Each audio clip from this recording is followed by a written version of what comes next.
별 넷이 흔든 함대. 이게 다 무슨 일이죠, 함장님? 대장 재민의 목소리에 분노가 묻어났다.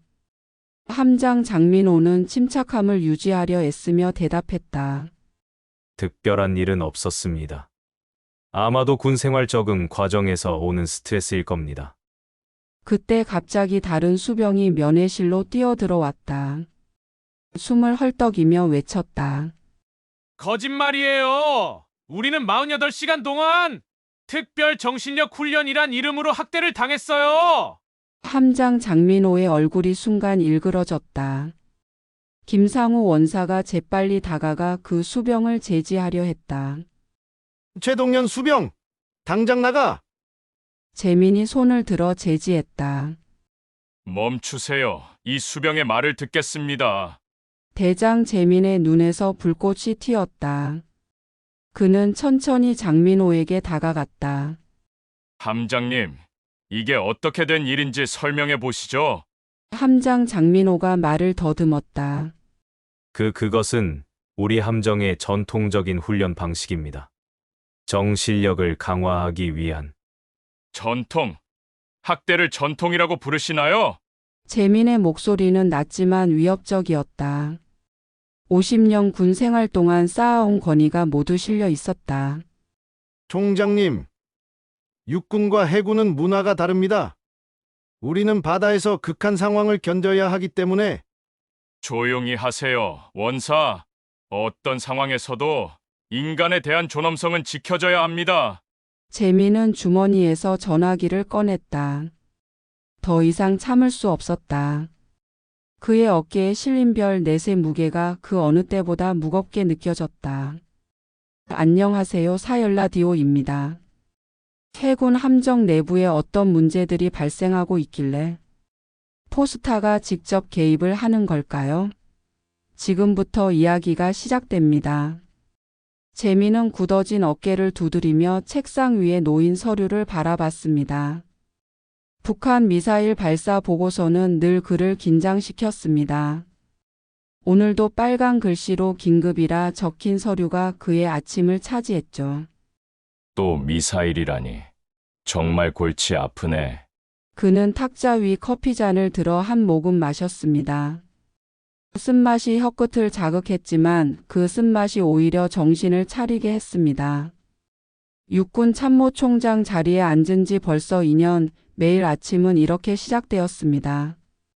창밖으로 초여름 햇살이 들어왔습니다. 재민은 문득 달력을 바라봤습니다. 오늘은 면회일이었습니다. 손자 준호를 만나러 가는 날이었죠. 아, 맞다. 재민은 순간 서류를 내려놓고 시계를 확인했습니다. 아직 시간이 있었습니다. 그는 천천히 의자에서 일어나 군복에 주름을 펴고 창가로 걸어갔습니다. 50년 군 생활 별 넷을 단 참모총장까지 올라왔지만 오늘만큼은 그저 준호의 할아버지였습니다. 준호, 잘 지내고 있을까? 입 밖으로 새어나온 말은 공기 중에 흩어졌습니다. 재민의 가슴 한편에서는 묘한 불안감이 자라고 있었습니다. 지난번 통화에서 준호의 목소리가 평소와 달랐거든요. 활기찬 목소리가 아니라 지친 듯 무언가 숨기는 듯한 목소리였습니다. 재민은 책상 서랍을 열었습니다. 그곳에는 가족 사진이 하나 있었습니다. 재민, 그의 아들 준성, 그리고 손자 준호가 함께 찍은 사진이었죠. 3대째 군인 가문이라는 자부심이 담긴 사진이었습니다. 하필 해군이라니. 재민은 사진을 바라보며 쓴 웃음을 지었습니다. 우리 집안은 육군이었는데 준호는 해군을 선택했습니다. 처음에는 서운했습니다. 하지만 곧 이해했죠. 준호는 자신만의 길을 가고 싶었던 겁니다. 총장님, 준비하셨습니까? 비서실장이 문을 두드리며 물었습니다. 아, 네, 잠시 준비하고 있었습니다. 재민은 급히 사진을 서랍에 넣고 자세를 바로 했습니다. 오늘 일정은 줄여야 했습니다. 준호에게 줄 음식도 준비해야 했거든요. 오늘 오후에 면회 가시죠. 차량 준비해 드릴까요? 아니요. 제가 직접 운전할 겁니다. 개인 일정으로 가려고요. 비서실장은 잠시 놀란 표정을 지었습니다. 참모총장이 직접 운전한다니 흔치 않은 일이었으니까요. 네, 알겠습니다. 그럼 오후 일정을 모두 비워드릴게요. 비서실장이 나간 후 재민은 옷장으로 걸어갔습니다. 오늘은 군복이 아닌 평상복을 입기로 했습니다. 준호에게는 참모총장이 아닌 그저 할아버지로 만나고 싶었습니다. 이것도 넣고 이것도. 재민은 부엌에서 도시락을 준비했습니다. 소고기 미역국, 갈비찜, 준호가 좋아하는 음식들이었습니다. 예전에는 아내가 이런 일을 했는데 아내가 떠난 후에는 재민이 직접 요리를 배웠습니다. 서툴지만 정성만큼은 가득했습니다. 준호가 좋아하겠지? 재민은 도시락을 보며 미소 지었습니다. 군대 음식이 맛있을 리 없다는 걸 그는 잘 알았습니다. 50년 군 생활 동안 군대 음식을 먹어왔으니까요. 전화벨이 울렸습니다. 재민은 급히 손을 닦고 전화를 받았습니다. 여보세요? 아버지, 저예요. 아들 준성의 목소리였습니다. 오늘 준호 보러 가시죠? 어머니가 해주시던 미역국 끓이셨어요? 그럼 당연하지. 너희 어머니 비법대로 끓였어. 아버지, 정말 대단하세요. 참모 총장이 직접 미역국을 끓이시다니. 내가 뭐 참모 총장이기 전에 할아버지지. 그리고 손자한테는 별 넷보다 할아버지의 미역국이 더 중요하잖아. 둘은 함께 웃었습니다. 하지만 재민의 웃음 속에는 불안함이 숨어 있었습니다. 그런데 준성아, 준호가 요즘 어때? 통화해봤니? 네. 지난주에 했어요. 괜찮아 보이던데요? 왜요? 아니, 그냥 궁금해서. 지난번 통화할 때 좀 이상하더라고. 아마 군 생활이 힘들어서 그럴 거예요. 아버지도 아시잖아요. 초년병 생활이 얼마나 힘든지. 그래, 내 말이 맞겠지. 재민은 고개를 끄덕였지만 마음 한구석에서는 여전히 무언가 잘못되었다는 느낌이 들었습니다. 아버지, 너무 걱정하지 마세요. 준호는 강한 아이잖아요. 저희 집안 DNA가 흐르고 있다고요. 그래, 내 말이 맞아. 알았어. 통화를 마친 재민은 다시 도시락을 싸기 시작했습니다. 오후 1시 재민은 차에 올랐습니다. 평택 해군 이함대까지는 1시간 정도 걸릴 예정이었습니다. 그는 조수석에 정성스레 싼 도시락을 올려놓고 출발했습니다. 라디오에서는 뉴스가 흘러나왔습니다. 북한 미사일 경제 위기 정치 스캔들. 늘 듣던 소식들이었습니다. 하지만 오늘은 그 어느 것도 그의 귀에 들어오지 않았습니다. 오직 준호 생각뿐이었습니다. 왜 이렇게 마음이 불안한 거지? 재민은 중얼거렸습니다. 50년 군 생활 동안 수많은 위기를 겪었지만 이런 불안감은 처음이었습니다. 아마도 손자를 향한 사랑 때문이겠지요. 고속도로를 달리는 동안 재민은 준호가 해군을 선택했던 날을 떠올렸습니다. 그날 준호는 당당하게 말했습니다. 할아버지, 저는 해군이 되고 싶어요. 새로운 바다를 개척하고 싶어요. 처음에는 실망했습니다. 3대째 육군 가문인데 손자가 해군을 선택했으니까요. 하지만 곧 이해했습니다. 준호는 자신만의 길을 가고 싶었던 겁니다. 그래, 준호야, 내 선택을 존중한다. 그때 재민이 했던 말이 생각났습니다. 그리고 준호의 환한 미소도요. 전화벨이 울렸습니다. 재민은 핸즈프리를 눌렀습니다. 여보세요? 할아버지, 준호의 목소리였습니다. 왠지 떨리는 목소리였죠. 준호야, 지금 가는 중이야. 1시간 정도 후에 도착할 것 같은데. 할아버지 죄송해요. 오늘 면회가 어려울 것 같아요. 재민의 심장이 쿵 내려앉았습니다. 왜? 무슨 일 있니? 아니요, 그냥 멀미가 심해서요. 오늘 배가 좀 아파서. 준호의 목소리가 이상했습니다. 마치 누군가 옆에서 듣고 있는 것처럼 억지로 말하는 듯한 느낌이었습니다. 준호야, 정말 그것뿐이니? 무슨 일 있는 거 아니니? 아니에요. 할아버지, 정말 멀미뿐이에요. 다음에 뵐게요. 전화가 끊겼습니다. 재민은 핸들을 꽉 쥐었습니다. 분명 무언가 잘못되었습니다. 준호는 거짓말을 하고 있었습니다. 멀미라니, 해군인데 멀미라니요? 절대 그냥 돌아갈 수 없어. 재민은 결심했습니다. 어떻게든 준호를 만나야 했습니다. 무슨 일이 있는지 직접 확인해야 했습니다. 그의 눈빛이 달라졌습니다. 이제 그는 그저 걱정하는 할아버지가 아니었습니다. 대한민국 육군 참모총장 별 넷을 단 박재민 대장이었습니다. 준호야, 할아버지가 간다. 기다려라. 재민은 엑셀러레이터를 더 깊게 밟았습니다. 평택 해군 이함대를 향해 그는 더 빠르게 달렸습니다. 평택 해군 이함대 정문 앞에 차를 세우자 재민의 가슴이 더 빠르게 뛰기 시작했습니다. 경비병들이 그의 차를 유심히 바라봤습니다. 재민은 천천히 차에서 내렸습니다. 평상복 차림이었지만 그의 몸에서는 50년 군 생활이 만들어낸 위험이 느껴졌습니다. 안녕하십니까? 면회 왔습니다.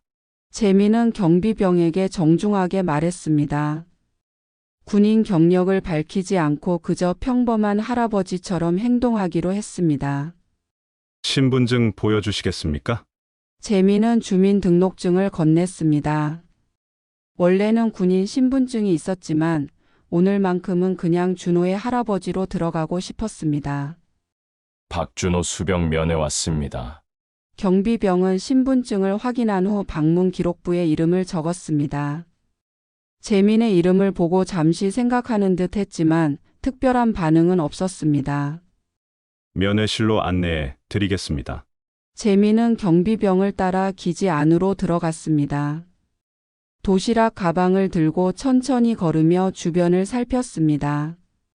세종함이 정박해 있는 모습이 보였습니다. 준호가 있는 함정이었죠. 면회실은 작고 조용했습니다. 몇 개의 테이블과 의자가 놓여 있었고 벽에는 해군의 역사를 보여주는 사진들이 걸려 있었습니다. 재민은 창가 테이블에 앉아 기다렸습니다. 박준호 수병 면회 오셨습니까? 중년의 원사가 다가왔습니다. 명찰에는 김상우라고 적혀 있었습니다. 네, 그렇습니다. 손자를 만나러 왔습니다. 죄송합니다만 오늘 박준호 수병은 면회가 어렵습니다.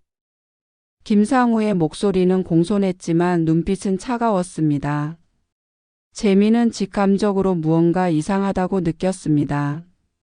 방금 전화로 들었습니다만 정확히 어떤 상황인지 알고 싶네요. 박준호 수병이 오늘 아침부터 멀미 증상을 호소했습니다. 현재 의무실에서 휴식 중입니다. 재민의 눈썹이 살짝 올라갔습니다. 멀미라니. 납득하기 어려운 변명이었습니다. 해군인데 멀미라 좀 이상하지 않나요? 김상우는 미소를 지었지만 그 미소가 눈까지 가지 않았습니다. 초임 수병들 중에는 적응하는데 시간이 걸리는 경우가 있습니다. 걱정 마십시오. 내일이면 괜찮아질 겁니다. 재민은 무언가 숨기고 있다는 느낌을 지울 수 없었습니다. 50년 군 생활 동안 그는 수많은 거짓말을 들어왔습니다. 김상우의 말은 명백한 거짓이었습니다. 직접 만나볼 수 있을까요? 잠깐이라도요. 죄송합니다만 군의관의 지시로 오늘은 면회가 제한되어 있습니다. 재민의 손가락이 테이블 위에서 가볍게 두드렸습니다. 마음속에서는 화가 치밀어 올랐지만 겉으로는 침착함을 유지했습니다. 알겠습니다. 그럼 이 도시락이라도 전해주시겠어요? 김상우는 도시락을 바라보며 잠시 망설였습니다. 물론이죠. 전달해 드리겠습니다. 감사합니다. 그리고 제 연락처도 함께 전해주세요. 상태가 나아지면 연락 주라고 해주세요. 재민은 명함 대신 종이에 전화번호만 적어 건넸습니다. 아직은 자신의 정체를 드러낼 때가 아니라고 판단했기 때문입니다. 면회실을 나오면서 재민의 가슴은 더 무거워졌습니다. 분명 무언가가 잘못되었습니다. 준호의 목소리, 김상우의 태도, 모든 것이 이상했습니다.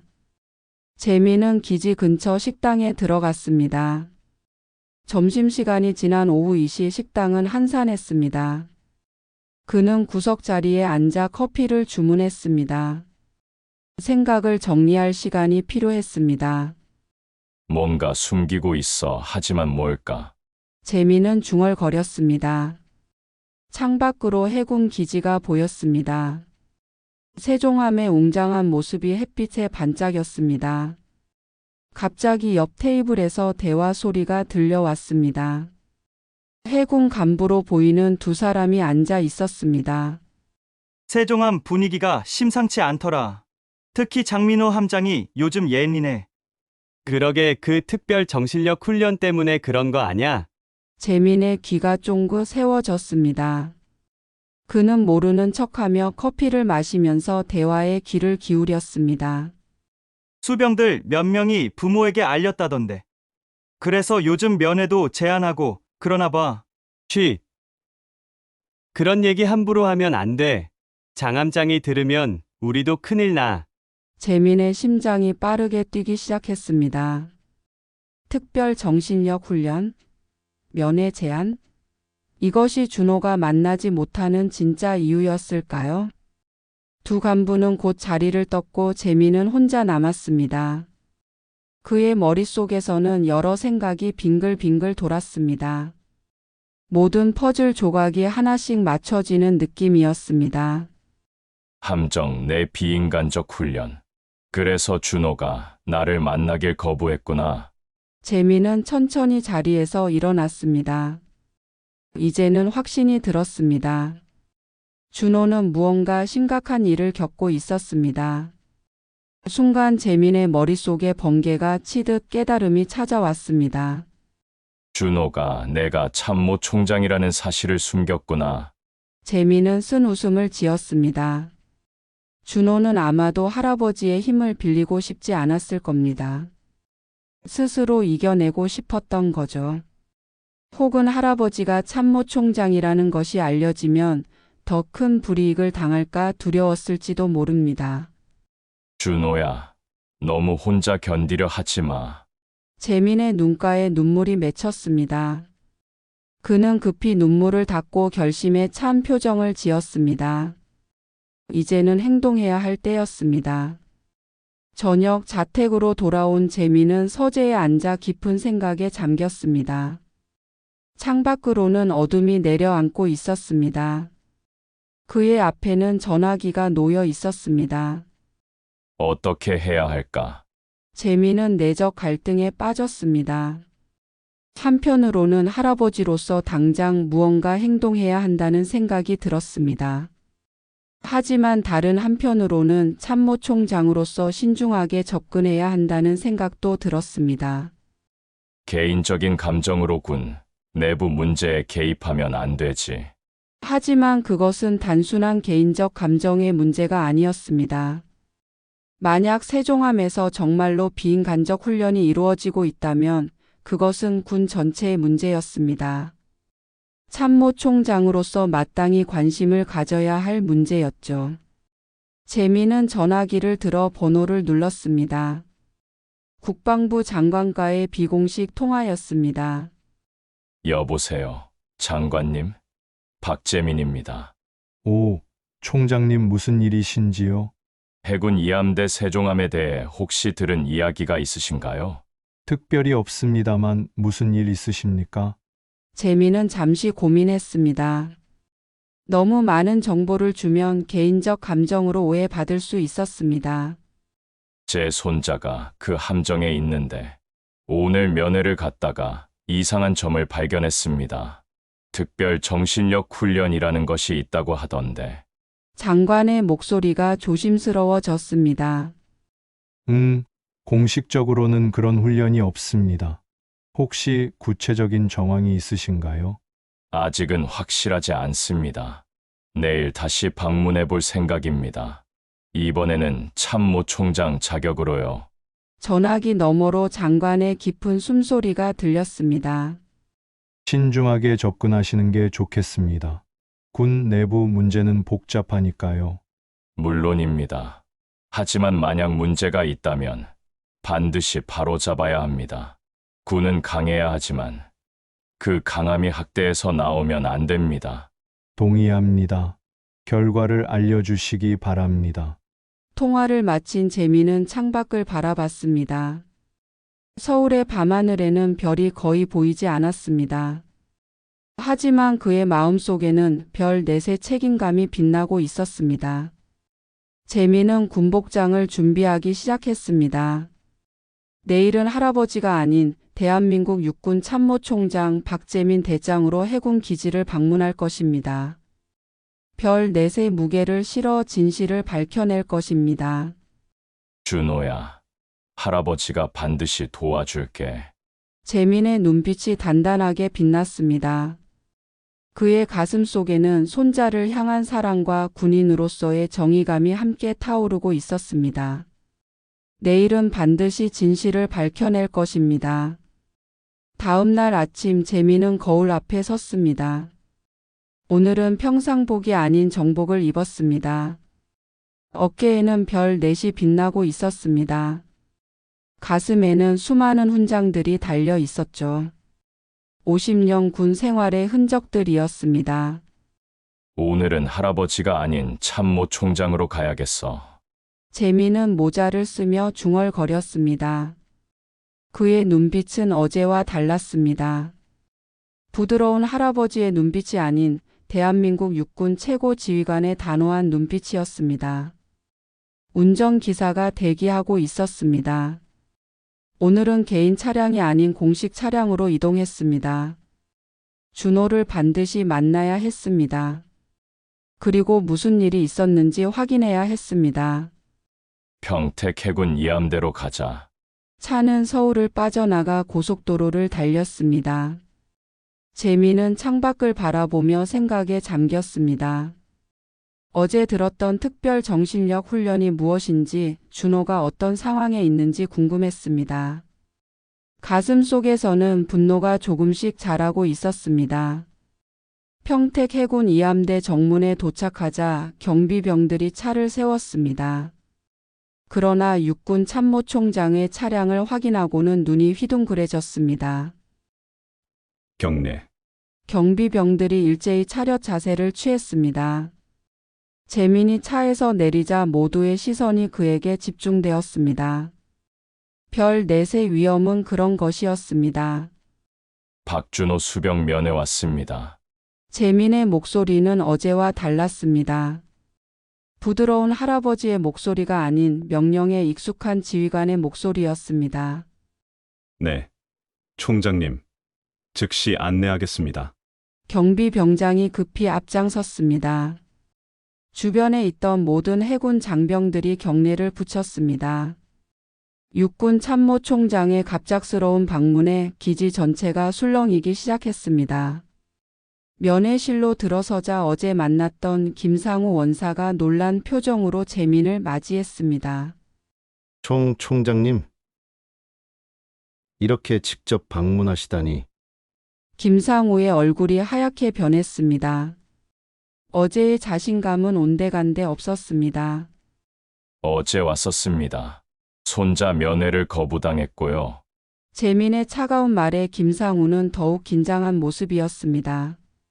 정말 죄송합니다. 저희가 총장님의 손자인 줄 몰랐습니다. 김상우 원사. 재민이 갑자기 김상우를 불렀습니다. 김상우는 불안한 표정으로 고개를 들었습니다. 네, 총장님. 원사님은 이 특별 훈련에서 어떤 역할을 했습니까? 김상우의 이마에 땀이 맺혔습니다. 그는 잠시 망설이다가 대답했습니다. 저는 훈련을 직접 감독했습니다. 왜 그런 일을 했습니까? 원사 생활 몇 년 차입니까? 22년 차입니다. 22년이면 충분히 옳고 그름을 판단할 경력 아닌가요? 김상우의 얼굴이 붉어졌습니다. 하지만 그의 목소리는 오히려 강해졌습니다. 총장님, 해군은 육군과 다릅니다. 우리는 바다에서 극한의 상황을 견뎌야 합니다.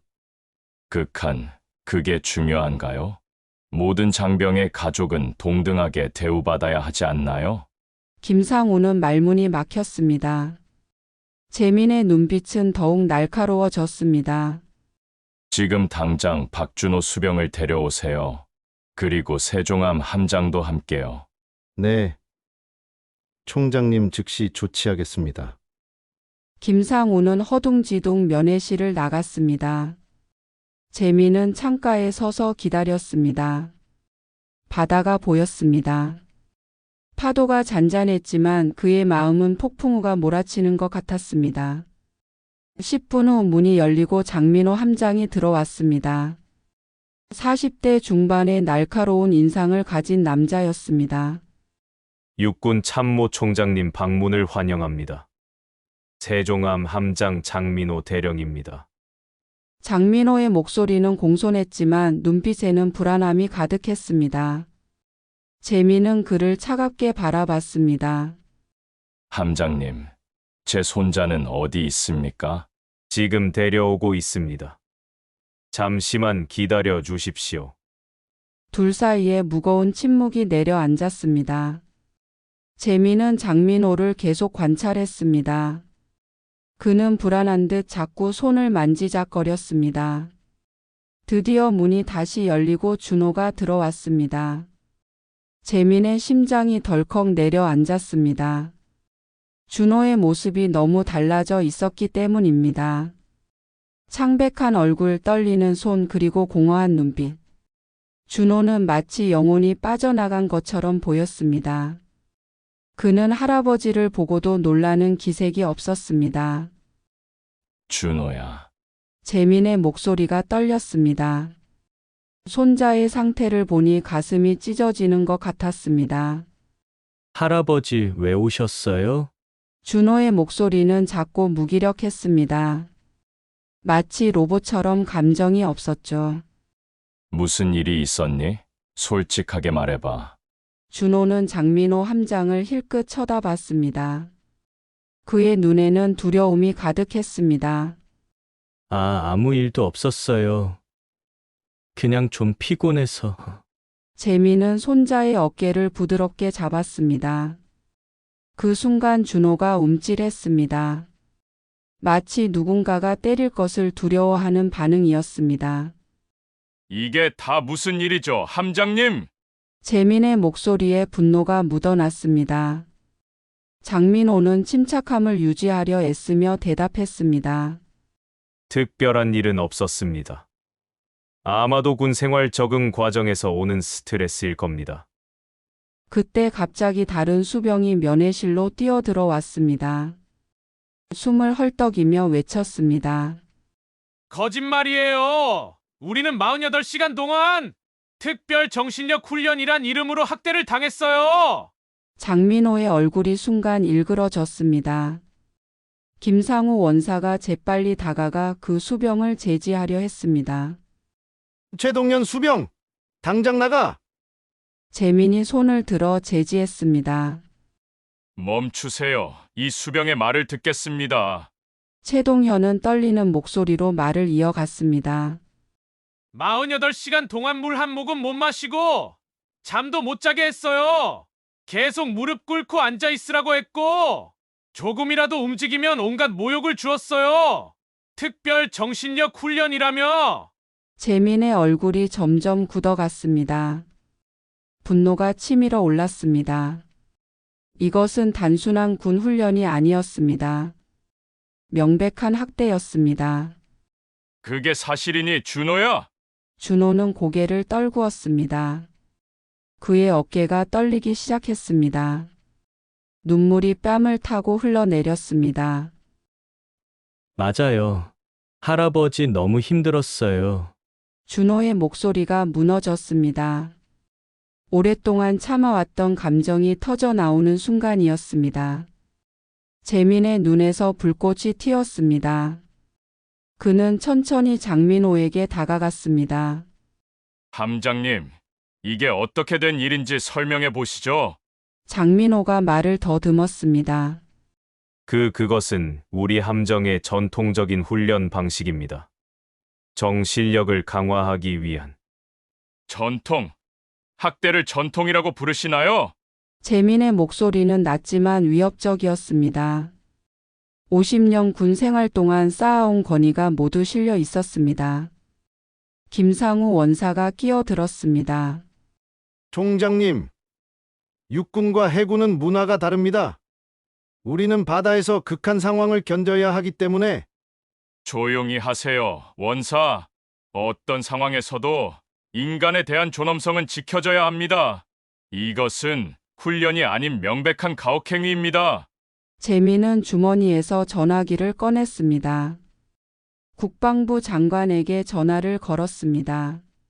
장관님, 박재민입니다. 해군 이함대 세종함에 대한 특별 조사가 필요합니다. 지금 당장요. 전화를 끊은 재민은 장민호를 똑바로 쳐다봤습니다. 장함장, 이 함정의 모든 간부를 회의실에 소집하세요. 30분 내로요. 하지만 총장님, 해군 내부 문제의 육군이. 이것은 군 내부 문제가 아닌 인권 문제입니다. 그리고 저는 육군 참모 총장이기 전에 대한민국 군인입니다.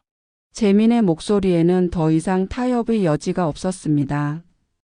그의 눈빛은 날카로웠고 자세는 단단했습니다. 이것이 별 넷의 무게였습니다. 그리고 준호와 최동현 수병을 비롯한 모든 피해 수병들을 즉시 의무실로 이송하세요. 적절한 치료와 휴식이 필요합니다. 장민호는 더 이상 항변할 수 없었습니다. 그저 고개를 숙였을 뿐이었습니다. 네, 총장님 즉시 조치하겠습니다.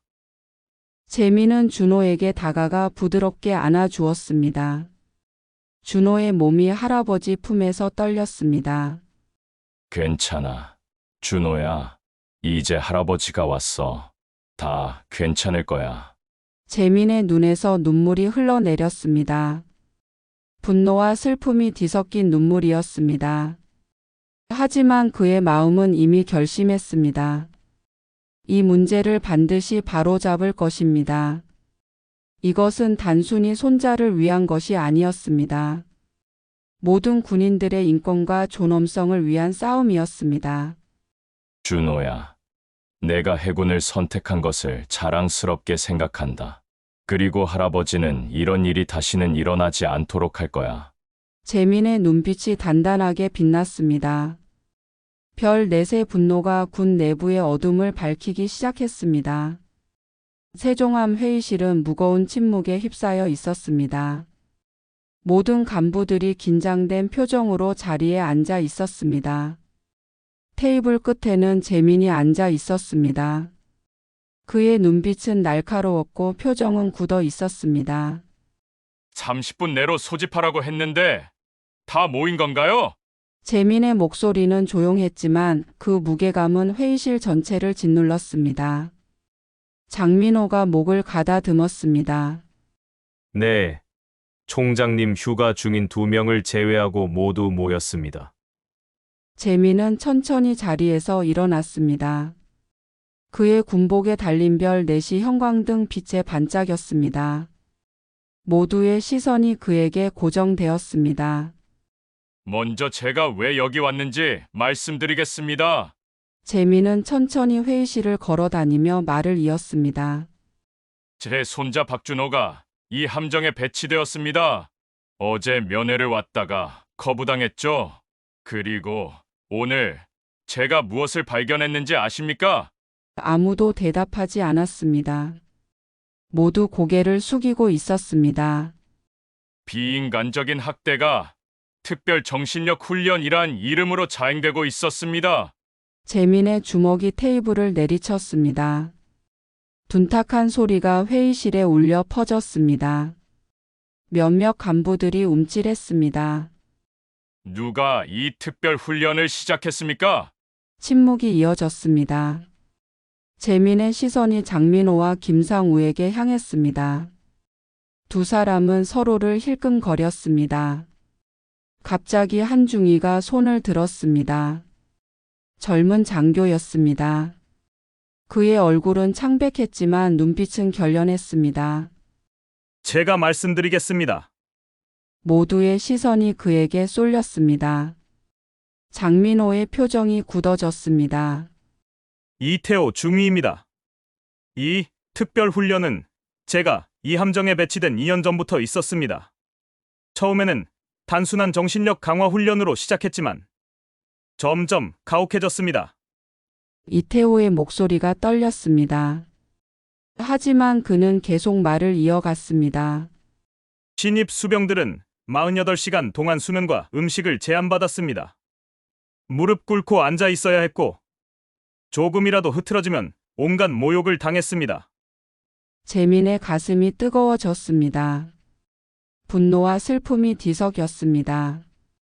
50년 군 생활 동안 그는 엄격한 훈련의 필요성을 알고 있었습니다. 하지만 이건 훈련이 아니었습니다. 명백한 학대였습니다. 왜 이런 일이 계속되도록 내버려 두었습니까? 주미님! 이태호의 눈에 눈물이 고였습니다. 제가 너무 겁이 났습니다. 항의했다가는 저도 표적이 될까 두려웠어요. 그리고 그는 장민호를 힐끗 바라봤습니다. 장함장님이 직접 이 훈련을 옹호하셨습니다. 우리 함정의 전통이라며. 장민호가 자리에서 벌떡 일어났습니다. 그건 사실이 아닙니다. 나는 단지 앉으세요, 함장님. 재민의 차가운 목소리에 장민호는 다시 자리에 앉았습니다. 그의 얼굴이 붉게 달아올랐습니다. 이태호 중위, 계속 말씀하세요. 이태호는 깊은 숨을 들이마셨습니다. 지난달 한 수병이 극심한 스트레스로 자해 시도를 했습니다. 그때 장함장님은 이 사건을 은폐하라고 지시하셨어요. 함정의 평판을 위해 라는 이유로요. 회의실에 충격의 물결이 퍼졌습니다. 몇몇 간부들이 숨을 들이켰습니다. 재민의 얼굴이 점점 더 굳어졌습니다. 그 수병은 지금 어디 있습니까? 전역했습니다. 적응 장애라는 이유로 조기 전역 처리됐습니다. 재민은 주먹을 꽉 쥐었습니다. 손가락 마디가 하얗게 변했습니다. 그의 마음속에서는 분노의 불길이 타오르고 있었습니다. 또 다른 피해자들이 있습니까? 이태호가 고개를 끄덕였습니다. 네, 많습니다. 대부분은 말하기 두려워합니다. 하지만 최동현 수병처럼 용기 있는 사람들도 있죠. 회의실 문이 열리고 한 장교가 들어왔습니다. 그는 재민에게 다가와 귓속말을 했습니다. 총장님, 함정 밖에 수병들의 가족들이 모여들고 있습니다. 소문이 퍼진 것 같습니다. 재민은 고개를 끄덕였습니다. 소문은 언제나 빠르게 퍼지는 법이었습니다. 그래서 인간의 존엄성을 짓밟아도 된다고 생각하십니까? 김상우는 대답하지 않았습니다. 재민은 천천히 그에게 다가갔습니다. 원사님, 저도 50년 군 생활을 했습니다. 엄격한 훈련의 필요성을 누구보다 잘 압니다. 하지만 그것이 학대가 되는 순간 우리는 적과 다를 바 없어집니다. 재민의 목소리는 낮았지만 모두가 그의 말을 똑똑히 들었습니다. 그의 눈빛에는 깊은 슬픔이 담겨 있었습니다. 장민호 함장님. 장민호가 긴장한 표정으로 고개를 들었습니다. 네. 총장님. 함장으로서 왜 이런 일을 막지 않았습니까? 장민호는 잠시 침묵했습니다. 그리고 천천히 입을 열었습니다.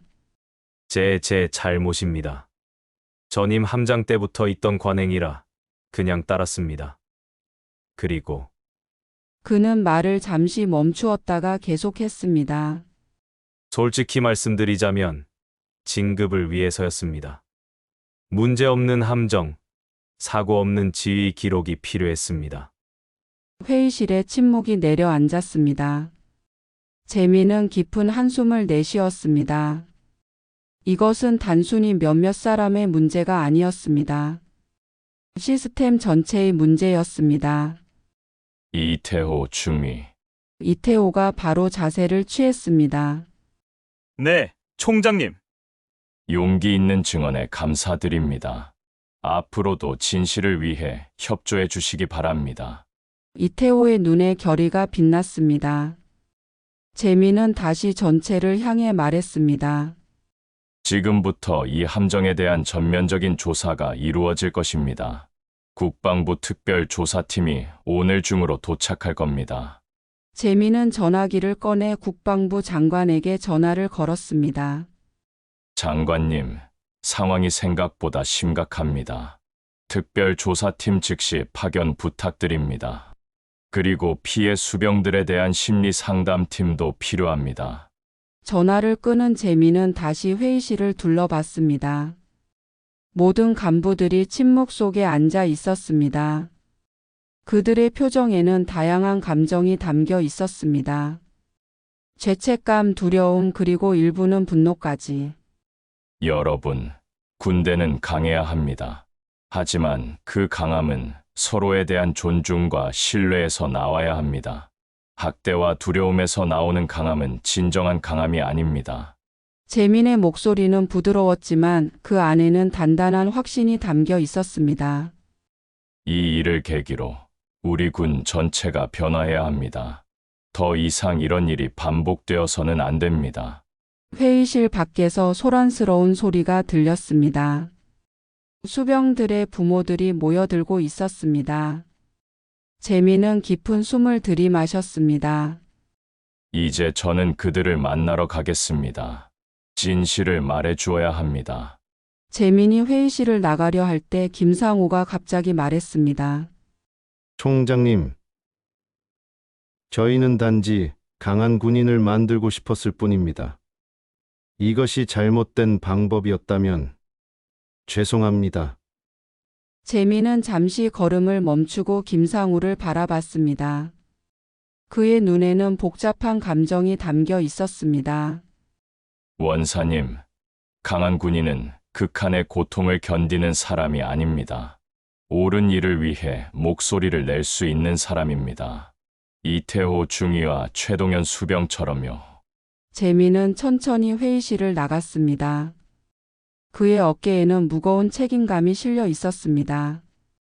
이제 그는 단순히 손자의 문제를 해결하는 것이 아니었습니다. 군 내부의 깊은 문제와 마주한 것입니다. 복도에서 준호를 만났습니다. 그는 아직 창백했지만 눈빛은 조금 달라져 있었습니다. 희망의 빛이 보이기 시작했습니다. 할아버지. 괜찮아. 준호야, 이제 모든 것이 바뀔 거야. 재민은 손자의 어깨를 부드럽게 감쌌습니다. 그의 가슴 속에는 굳은 결심이 자리 잡았습니다. 이 일을 계기로 군 내부의 오래된 관행과 시스템을 바꿀 것입니다. 별 넷의 무게를 진정한 변화를 위해 사용할 것입니다. 함께 가자. 준호야, 다른 부모님들도 만나야 해. 둘은 함께 걸어갔습니다. 재민의 걸음은 무거웠지만 단단했습니다. 이것은 끝이 아닌 새로운 시작이었습니다. 사건 이후 일주일 국방부 특별조사팀이 세종함에 머물며 철저한 조사를 진행했습니다. 재민은 서울 자택에서 매일 보고를 받았습니다. 그의 얼굴에는 피로가 가득했지만 눈빛은 더욱 단단해졌습니다. 총장님, 조사 결과가 나왔습니다. 국방부 조사팀장이 재민의 집무실에 들어와 서류 뭉치를 내밀었습니다. 재민은 천천히 그것을 받아들었습니다. 그의 손이 미세하게 떨렸습니다. 말씀해 보세요. 예상보다 더 심각했습니다. 세종함에서만 23명의 수병이 특별 정신력 훈련을 받았고 그중 3명이 심각한 정신적 외상을 입었습니다. 1명은 자해 시도까지 했었고요. 재민의 눈을 감았다 떴습니다. 가슴이 무겁게 내려앉았습니다. 더 충격적인 것은 이런 관행이 세종함만의 문제가 아니라는 점입니다. 이 함대 내 다른 함정에서도 유사한 사례가 발견되었습니다. 재민은 깊은 한숨을 내쉬었습니다. 문제는 생각보다 더 깊고 넓었습니다. 한 함정의 문제가 아닌 시스템 전체의 문제였습니다. 장민호 함장과 김상우 원사는 어떻게 됩니까? 장민호 함장은 보직 해임되었습니다. 김상우 원사는 군법회의에 회부될 예정입니다. 재민은 천천히 고개를 끄덕였습니다. 이제 시작일 뿐이었습니다. 진정한 변화는 처벌이 아닌 시스템의 개혁에서 나와야 했습니다. 조사팀장님, 이 문제를 어떻게 해결해야 한다고 생각하십니까? 조사팀장은 잠시 생각하더니 진지한 표정으로 말했습니다. 단순히 몇 명을 처벌하는 것으로는 부족합니다. 군 전체의 문화가 바뀌어야 합니다. 특히 병영 문화와 지휘 책임에 대한 인식이 근본적으로 달라져야 해요. 재민은 창밖을 바라봤습니다.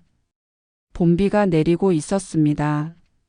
마치 오래된 먼지를 씻어내리는 것 같았습니다. 준호는 어떻습니까? 심리 상담을 받고 있습니다. 다행히 회복이 빠른 편입니다. 할아버지의 지원이 큰 힘이 되었다고 합니다. 재민의 입가에 작은 미소가 번졌습니다. 적어도 준호는 괜찮아질 것입니다.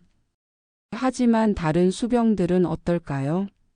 그들에게도 모두 가족이 있고 꿈이 있고 미래가 있었습니다. 이태호 중위는요? 그는 정말 용감한 장교입니다. 자신의 커리어에 불이익이 있을 것을 알면서도 진실을 말했어요. 그런 사람이 더 많아져야 합니다. 재민은 결심했습니다. 이제 행동해야 할 때였습니다. 3개월 후 재민은 국방부에서 열린 함정생활개선위원회 창립회의에 참석했습니다.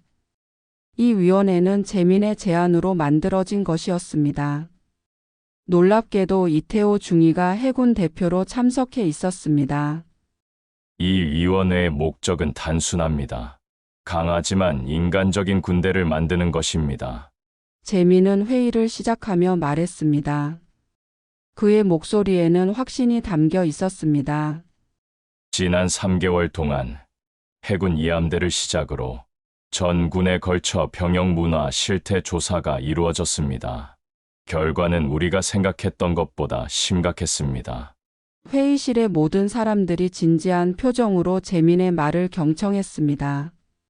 하지만 오늘부터 우리는 변화를 시작할 것입니다. 강함과 인간성은 결코 상충되지 않습니다. 오히려 인간에 대한 존중에서 진정한 강함이 나옵니다. 이태호가 손을 들었습니다. 그는 3개월 전보다 더 자신감 있어 보였습니다. 총장님, 저희 해군에서는 이미 몇 가지 변화가 시작되었습니다. 특별정신력 훈련은 완전히 폐지되었고 수병들의 인권을 보호하기 위한 새로운 규정이 마련되었습니다. 재민은 미소 지었습니다. 변화는 이미 시작되고 있었습니다. 이태호 중위, 정말 반갑습니다. 당신 같은 용기 있는 장교들이 군의 미래입니다. 회의가 끝난 후 재민은 이태호와 따로 이야기를 나눴습니다. 중위님, 앞으로의 계획은 어떻게 됩니까? 이태호의 눈빛이 빛났습니다. 국방부 병영문화 혁신팀에 발탁되었습니다. 제 경험을 바탕으로 더 나은 군대를 만드는 데 기여하고 싶습니다. 재민은 그의 어깨를 가볍게 두드렸습니다. 앞으로가 기대됩니다. 우리 군에 당신 같은 장교가 더 많아져야 합니다. 6개월 후 재민은 준호와 함께 한강공원을 걷고 있었습니다. 준호의 얼굴은 많이 달라져 있었습니다. 예전의 건강한 모습을 되찾았고 눈빛에는 다시 생기가 돌아왔습니다. 할아버지, 저 결심한 게 있어요. 준호가 갑자기 말했습니다. 재민은 호기심 어린 표정으로 손자를 바라봤습니다. 뭔데? 제가 장교 후보생에 지원하려고요. 재민의 눈이 커졌습니다. 놀라움과 기쁨이 동시에 밀려왔습니다. 정말 그런 일을 겪고도 군인의 길을 가고 싶은 거니? 준호는 단호하게 고개를 끄덕였습니다. 네, 오히려 그런 일을 겪었기 때문에 더 확실해졌어요. 진정한 리더십이 무엇인지 알게 되었거든요. 할아버지처럼요. 재민의 눈시울이 뜨거워졌습니다. 가슴 속에서 뭔가가 울컥 올라왔습니다. 진정한 리더십은 부하를 보호하는 거예요. 할아버지가 그날 보여주신 것처럼요. 재민은 말없이 준호를 끌어안았습니다. 그의 어깨가 살짝 떨렸습니다. 자랑스러움과 감동이 밀려왔습니다. 준호야, 내가 정말 자랑스럽구나. 1년 후 국방개혁 심포지엄에서 재민은 기조연설을 맡았습니다. 그는 단상에 올라 청중을 바라봤습니다. 군 내외에 많은 사람들이 모여 있었습니다. 1년 전 우리는 큰 변화를 시작했습니다. 세종함에서 일어난 사건을 계기로 우리 군은 깊은 성찰의 시간을 가졌습니다. 재민의 목소리는 차분했지만 힘이 있었습니다. 지난 1년 동안 우리는 눈에 띄는 변화를 이루어냈습니다. 병영 내 인권 침해 사례는 63% 감소했고 병사들의 만족도는 47% 상승했습니다. 청중 속에서 박수 소리가 터져 나왔습니다. 하지만 더 중요한 것은 눈에 보이지 않는 변화입니다. 군 내부의 문화가 달라지고 있습니다. 이제 많은 지휘관들이 강함과 존중이 함께 갈 수 있다는 것을 이해하기 시작했습니다. 재민은 잠시 말을 멈추고 객석을 둘러봤습니다. 그 속에 준호가 앉아 있었습니다. 이제 그는 해군 장교 후보생이었습니다. 재민은 미소 지었습니다. 제가 50년 군 생활을 하면서 깨달은 가장 중요한 진리는 이것입니다. 군인의 명예는 계급이나 훈장에서 오는 것이 아닙니다. 인간에 대한 존중에서 비롯됩니다. 재민의 말에 청중들이 일어나 박수를 보냈습니다. 그 소리는 마치 파도처럼 회의장을 가득 채웠습니다. 연설이 끝난 후 준호가 재민에게 다가왔습니다. 그는 해군 장교 후보생 제복을 입고 있었습니다. 그 모습이 너무나 자랑스러웠습니다. 할아버지, 정말 멋진 연설이었어요. 고맙다. 준호야, 내가 있어서 가능했던 일이야. 둘은 나란히 걸었습니다. 재민은 문득 하늘을 올려다봤습니다. 푸른 하늘에 구름이 흘러가고 있었습니다. 마치 새로운 시대를 알리는 것 같았습니다. 준호야, 너는 어떤 장교가 되고 싶니? 준호는 잠시 생각하더니 단호하게 대답했습니다. 부하들을 존중하고 보호하는 장교가 되고 싶어요. 할아버지처럼요. 재민의 가슴이 따뜻해졌습니다. 그의 눈에 살짝 눈물이 맺혔습니다. 넌 반드시 그런 장교가 될 거야. 내 할아버지보다 더 훌륭한 군인이 될 거고. 에필로그 6개월 후 해군 사관학교 교정에 햇살이 내리쬐었습니다. 임관식 단상 위에 준호가 서 있었습니다. 그의 얼굴에는 자신감과 결의가 가득했습니다. 새로운 해군 소위로서의 첫날이었습니다. 관중석에는 재민이 앉아 있었습니다. 그는 더 이상 군복을 입고 있지 않았습니다. 얼마 전 명예로운 전역을 했기 때문이었습니다. 하지만 그의 가슴에는 여전히 군인의 자부심이 살아 있었습니다.